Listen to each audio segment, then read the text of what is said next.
రిషికొండ ప్యాలెస్ని అద్భుతమైనటువంటి ఆతిథ్య భవనంగా, అలాగే పర్యాటక ప్రాంతంగా, రిసార్ట్ విల్లాలుగా మార్చేందుకు ఒక హోటల్ హాస్పిటాలిటీ సంస్థ ముందుకొచ్చి దానికోసం ప్రభుత్వానికి నివేదికలు కూడా సమర్పించిందనేటువంటి వార్తలు వస్తూ ఉన్నాయి. ఇంతకీ ఏ సంస్థ ముందుకొచ్చింది, అక్కడ ఎటువంటి ప్రణాళికలను వారు సిద్ధం చేసుకున్నారు, వారు ఇచ్చినటువంటి ఆ ఆఫర్కి ఇప్పుడు ప్రభుత్వం ఎలా స్పందిస్తుంది అనేది మనం పూర్తి స్థాయిలో విశ్లేషణ చేసుకుందాం. ప్రస్తుతం మనతో పాటున్నారు ప్రముఖ రాజకీయ విశ్లేషకులు, ప్రముఖ సీనియర్ జర్నలిస్ట్ దుర్గావట్లమణి గారు. వారితో మాట్లాడదాం. మేడం నమస్తే. నమస్తే అండి. రిషికొండ భవనాలను అద్భుతమైనటువంటి ఆతిథ్య గృహాలుగా మార్చేందుకు, అక్కడ విల్లా రిసార్ట్స్ని ఏర్పాటు చేసేందుకు, అలాగే ఆ ప్రాంతాన్ని పర్యాటక ప్రాంతంగా తీర్చిదిద్దేందుకు ఒక హోటల్ అలాగే హాస్పిటాలిటీ మేనేజ్మెంట్ సంస్థ ముందుకు వచ్చినట్లుగా ప్రభుత్వానికి కొన్ని నివేదికలు కూడా సిద్ధం చేసి ఇచ్చినట్లుగా రకరకాల వార్తలు వస్తూ ఉన్నాయి. దీని మీద ప్రభుత్వం ఎలా స్పందించబోతుంది, నిజంగా ఆ రిషికొండ ప్యాలెస్ని ఆ సంస్థకు అప్పగించేటువంటి అవకాశం ఉందా, పరిస్థితులు ఉన్నాయంటే ఏం చెప్తారు మేడం? అంటే ఇప్పుడు 18 నెలలు అయిపోయిందండి ఈ ప్రభుత్వం వచ్చి. అవి భవనాలు అలా ఉంచేస్తే పాడుపడిపోతాయి కదా. సో వాటి మెయింటెనెన్స్కి కొన్ని లక్షల రూపాయలు అవుతుంది, ఎలక్ట్రిసిటీ బిల్లు చాలా ఎక్కువ వస్తుంది.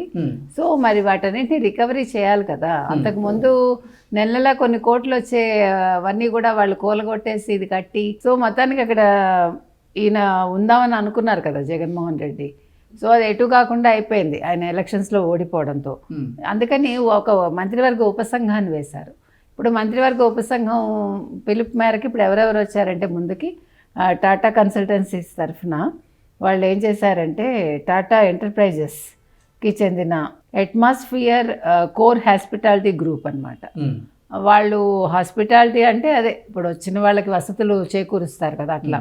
తర్వాత ద లీలా వాళ్ళు తెలుసు మీకు, ప్యాలెస్లు, తర్వాత హోటళ్ళు రిసార్ట్ల గ్రూప్ అది. తర్వాత HEI అంటే హోటల్స్ అండ్ రిసార్ట్స్ గ్రూప్. ఇది కూడా అంటే తాము ఏం చేస్తాము అనే దాని మీద, వాళ్ళు ఏం చేయగలం అనే దాని మీద వాళ్ళు ప్రతిపాదనలు ఇప్పటికే ఇచ్చేసారనమాట. అయితే ఇప్పుడు వీళ్ళ సమర్థతను చూసి, అంటే ఏ సంస్థ ఏ రకంగా చేస్తుంది, ఇప్పుడు మీకు టాటా తీసుకున్నా వాళ్ళకి తాజ్ ఉంది ఆల్రెడీ, తర్వాత లీలా గ్రూప్ అందరికీ తెలుసు. సో వీళ్ళందరి కెపాసిటీ ఏంటో చూశాక ఎవరికి ఇవ్వాలి అనేది నిర్ణయిస్తారు.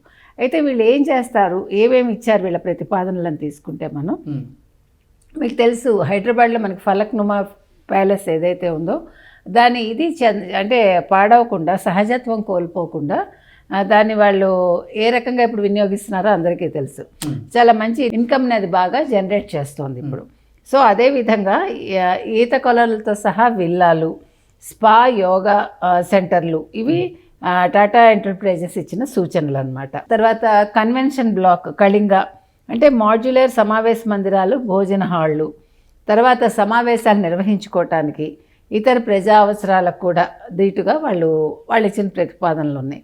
అదేవిధంగా క్లబ్ హౌస్ అంటే విజయనగర దానికి పేరు, స్పా, యోగా, తర్వాత deck, gym, mini theatre, F&B అవుట్లెట్లు, ఫుడ్ అండ్ బెవరేజెస్, తర్వాత కల్చరల్ సెంటర్ అంటే మేగీ బ్లాక్ వంట, ఇందులో ఆర్ట్ గ్యాలరీలు, క్రాఫ్ట్ స్టూడియోలు, హస్తకళల మార్కెట్, ఉత్సవాలు, ఎగ్జిబిషన్ నిర్వహణకు బహుళ ప్రయోజనాలు అంటే సంబంధించి అంటే బహుళ ప్రయోజనాలు చేకూర్చేలాగా ఇవన్నీ పెట్టుకోవటానికి హాళ్ళు.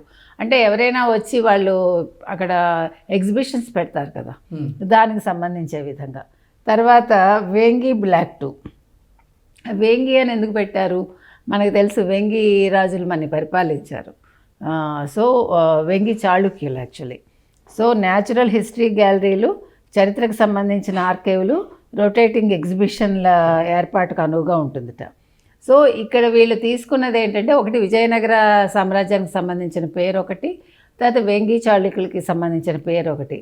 అంటే నాకు తెలిసి మొట్టమొదటిసారి మన రాష్ట్రానికి సంబంధించిన, మన రాష్ట్రాన్ని పరిపాలించిన రాజుల పేర్లు అనేది మనం వింటున్నాం. సాధారణంగా ఎప్పుడూ కూడా అవుట్ సైడ్ ఇది పెడుతూ ఉంటారు, ఏదో కొంచెం ఆంగ్ల పేర్లు లేకపోతే మనకి ఫారిన్కి సంబంధించినవి, కానీ మొట్టమొదటిసారి లోకల్ పేర్లు మనం వింటున్నాం. తర్వాత ల్యాండ్స్కేప్స్ కింద ఏం చేస్తారంటే సూర్యవనం, చంద్రవనం, తారావనం కూడా పెడతారట. మరి ఏ రకంగానో మనకు తెలియదు. అంటే ఆ రకంగా గార్డెన్లు వాళ్ళు ఎదురుగా ఉన్న తీరాన్ని చూస్తుండే విధంగా ఒలింపిక్ సైజ్ ఇన్ఫినిటీ పూల్ ఏర్పాటు చేయడం. సో ఇవన్నీ కూడా చేస్తారు వాళ్ళు. ఇది కాకుండా ఈ 9 ఎకరాల భూమిని ఎలా అభివృద్ధి చేస్తారో అనే దానికి వాళ్ళు ఒక ప్రణాళిక ఇచ్చారు. దాని ప్రకారం 200 నుంచి 250 స్టాండర్డ్ డీలక్స్ గదులు, తర్వాత ఈత కొలనులు సహా విల్లాల ఏర్పాటు, తర్వాత లాబీ, F&B అవుట్లెట్లు, భోజన మందిరాలు, స్పా, ఫిట్నెస్, స్విమ్మింగ్ పూల్ ఏర్పాటు, పిఆర్జెడ్ నిబంధనలకు వర్తించే స్థలాల అనుమతులు ప్రభుత్వం ఇవ్వాల్సి ఉంది. ఇక నేరుగా బీచ్కి వెళ్లేందుకు అవకాశం కూడా కల్పిస్తారట. చుట్టూ ప్రభుత్వ స్థలం, సుందరీకరణ, రిక్రియేషన్, ఇతర కార్యకలాపాల నిర్వహణకు వెసులుబాటు ఇవ్వాలి. అంటే ఇవన్నీ కూడా ప్రభుత్వం వైపు నుంచి ఇవ్వాల్సినవి అనమాట. తర్వాత లగ్జరీ వసతి, చక్కని రెస్టారెంట్లు, మ్యూజియంలు, ఇవన్నీ కూడా ఈ గ్రూప్స్ ప్రతిపాదించాయి. ఇందులో మళ్ళీ వాళ్ళు ఏం చేస్తారు, డెస్టినేషన్ డైనింగ్ కూడా ఉంటుందట. మనకి డెస్టినేషన్ ప్రాంతాల వారి డెస్టినేషన్ తెలుసు, కానీ డెస్టినేషన్ డైనింగ్ అనేది మనం కొత్తగా వింటున్నాం. అంటే డెస్టినేషన్ డైనింగ్లో మేబీ మనకు కావాల్సిన ఫుడ్ అన్నీ దొరుకుతాయేమో, వివిధ రకాల ఆహార పదార్థాలు అక్కడ వాళ్ళు సప్లై చేయొచ్చు, అంటే మన కోరికలకు అనుగుణంగా. అదేవిధంగా రిసార్ట్, వెల్నెస్ కేంద్రంగా మలచడం. ఇక్కడ ఓన్లీ అంటే విహారానికి వచ్చే వాళ్ళే కాకుండా వ్యాపార పర్యాటకులు ఉంటారు కదా, అంటే వ్యాపారాల కోసం వచ్చేవాళ్ళు కూడా వాళ్ళకి అనుగుణంగా కూడా దీన్ని మలుస్తారట. అదేవిధంగా ఇందాక మనం చెప్పుకున్నవన్నీ కూడా ఆరోగ్య జీవనశైలికి అనువుగా వీళ్ళు జిమ్ కావచ్చు, యోగా కావచ్చు, మిగతా ఫిట్నెస్ సెంటర్స్ అన్నీ కూడా పెడతారు. మొత్తం మీద వాళ్ళు ఇచ్చింది అది.